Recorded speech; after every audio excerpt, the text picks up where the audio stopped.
আসসালামু আলাইকুম প্রিয় শিক্ষার্থী বন্ধুরা, আমরা আমাদের গত ক্লাসে নিউটনের তৃতীয় সূত্র সাপেক্ষে মহাকর্ষ বল নিয়ে আলোচনা করেছি।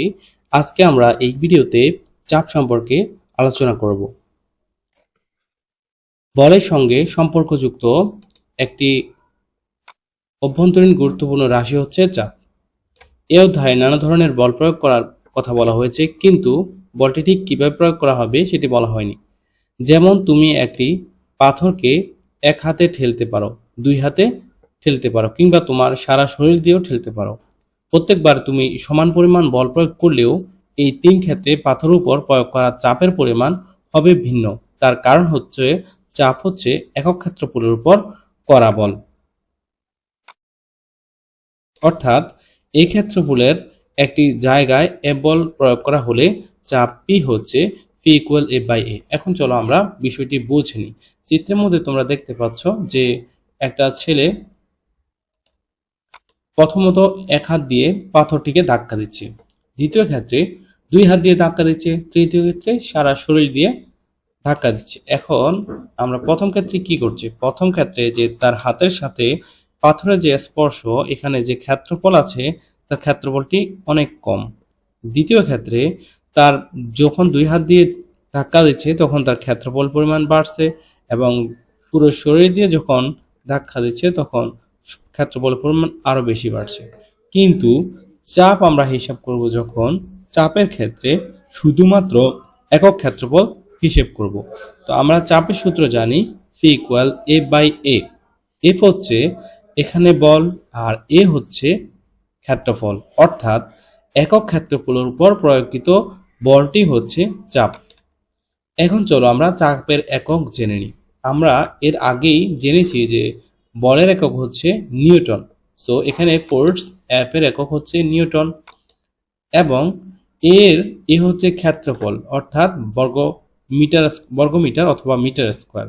সো আমরা এখানে এর পরিবর্তে আমরা মিটার স্কোয়ার বসাচ্ছি। তাহলে আমাদের চাপের একক হচ্ছে এন বাই এম স্কোয়ার।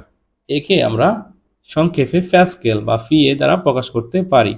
অর্থাৎ 1 মিটার স্কোয়ার বা 1 বর্গমিটার ক্ষেত্রফলের উপর যদি আমরা 1 নিউটন বল প্রয়োগ করি, তখন তাকে আমরা বলতে পারি 1 প্যাসকেল। এটা হচ্ছে আমাদের মূল সূত্র। যদি বলা হয় প্যাসকেল কাকে বলে, তাহলে আমরা বলবো 1 বর্গমিটার ক্ষেত্রফলের উপর 1 নিউটন বল প্রয়োগ করা হলে 1 প্যাসকেল চাপ প্রয়োগ করা হয়েছে বলে ধরে নেওয়া হয়, অর্থাৎ চাপের একক প্যাসকেল। একটা উদাহরণের মাধ্যমে আমরা বিষয়টি আরো ক্লিয়ার হয়ে নিই। এখানে একটি উদাহরণ দেওয়া আছে। ধরা যাক তোমার ভর দেওয়া আছে 50 কেজি। তোমার শরীরের এক পাশের ক্ষেত্রফল 0.5 বর্গমিটার এবং দুই পায়ের তলার ক্ষেত্রফল 0.03 বর্গমিটার। তুমি চিত হয়ে শুয়ে থাকলে মেঝেতে কত চাপ প্রয়োগ করবে, এবং দাঁড়িয়ে থাকলে মেঝেতে কত চাপ প্রয়োগ করবে? এক্ষেত্রে দুই রকমের চাপ প্রয়োগের কথা বলা হয়েছে। যখন তুমি দাঁড়িয়ে থাকো তখন একরকম তোমার পায়ের সাপেক্ষে, যখন তুমি চিত হয়ে শুয়ে থাকো তখন আরেক রকমের চাপের কথা বলা হয়েছে তোমার সাথে মেঝের যে স্পর্শ তার সাপেক্ষে। তো চলো আমরা দুইভাবেই নির্ণয় করে দেখি। এক্ষেত্রে প্রথমে বলা হয়েছে যে তোমার ভর 50 কেজি, কাজে তোমার ওজনটি কত হবে? আমরা জানি যে চাপ নির্ণয় করতে হলে আমাদের ফোর্স বের করতে হবে। তো আমরা ফোর্স বের করার ক্ষেত্রে প্রথমত তোমার মোট ভরকে 9.8 দিয়ে গুণ করব। আমরা এর আগেই ওজন বের করা শিখেছি। প্রথম অধ্যায়ে তৃতীয় ভিডিওতে আমরা বল নির্ণয় করা বা ওজন নির্ণয় করা শিখেছি। তো এক্ষেত্রে আমরা 50 ইন্টু 9.8 নিউটন, অর্থাৎ টোটাল ওজন পেয়েছি 490 নিউটন। তা হচ্ছে এফ এর মান। এখন আমরা আমাদের চাপটা বের করব। তো শুয়ে থাকার ক্ষেত্রে আমরা চাপ বের করব। প্রথম ক্ষেত্রফল দেওয়া আছে যে 0.5 বর্গমিটার। শুয়ে থাকার ক্ষেত্রে ক্ষেত্রফল দেওয়া আছে 0.5 বর্গমিটার। এখন এই 0.5 বর্গমিটারকে আমরা কাজে লাগাবো। তো প্রথমত ফি ইকুয়াল আমরা টোটাল ওজন পেয়েছি 490 নিউটন ডিভাইডেড বাই 0.5 বর্গমিটার। তো তাহলে আমরা ক্যালকুলেশন করি, তাহলে আমার হচ্ছে কত? 980 নিউটন পার বর্গ মিটার। এখন দাঁড়িয়ে থাকার ক্ষেত্রে আমরা চাপ নির্ণয় করি। দাঁড়িয়ে থাকার ক্ষেত্রে ভর একই রয়েছে তোমার 490 নিউটন, এবং ওই ক্ষেত্রে তোমার ক্ষেত্রফল ছিল, পায়ের ক্ষেত্রফল হচ্ছে 0.3 বর্গমিটার। তখন আমরা এই ক্যালকুলেশন করার পরে আমরা চাপ পেয়েছি 16,333 নিউটন পার বর্গমিটার।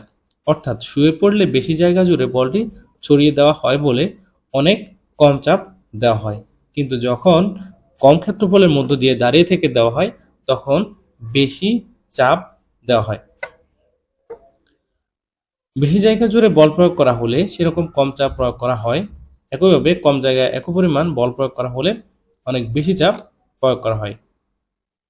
আচ্ছা, এখানে আরেকটি উদাহরণ দেওয়া আছে যে একটি ফেরেক সূচালো মুখের ক্ষেত্রফল খুব কম, তাই এটি যখন কাঠ বা দেয়ালে স্পর্শ করিয়ে পেছনে হাতুড়ি দিয়ে আঘাত করি, বল প্রয়োগ করি, তখন পেরেকের সূচালো মাথা অনেক বেশি চাপ প্রয়োগ করে অনায়াসে কাঠের ভিতর ঢুকে যেতে পারে। তোমরা জানো বলের একটি সুনির্দিষ্ট দিক আছে, চাপের কিন্তু কোনো দিক নেই।